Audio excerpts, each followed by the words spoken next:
Seorang YouTuber mencuri perhatian publik karena sensasinya yang dianggap menista agama Islam. YouTuber bernama Joseph Paul Zhang mengaku Nabi ke-26 setelah Nabi Muhammad. Penghinaan itu disampaikan Joseph Paul Zhang dalam sebuah video YouTube miliknya. Adapun video tersebut berdurasi sangat panjang, yakni 3 jam lebih. Tak hanya itu, mengaku Nabi ke-26, Joseph Paul Zhang bahkan menghina Nabi Muhammad SAW. Yang bisa laporin gua ke polisi, gua kasih uang loh.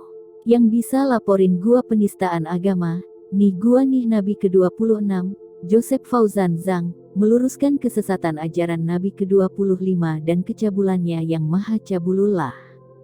Joseph bahkan berjanji memberikan uang 1 juta rupiah kepada siapa saja yang bisa melaporkannya ke polisi.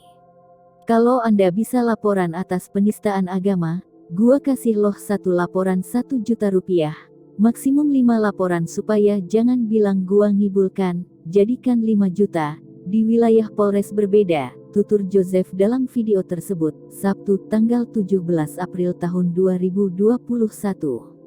Bahkan, Joseph juga melecehkan Allah Subhanahu wa Ta'ala dengan menyebut Allah sedang dikunci di Ka'bah hingga menyinggung ibadah puasa. Video penistaan agama ini terlihat dalam unggahan akun YouTube Joseph Paul Zhang dengan judul Puasa Lalim Islam yang disiarkan langsung pada Sabtu tanggal 17 April tahun 2021.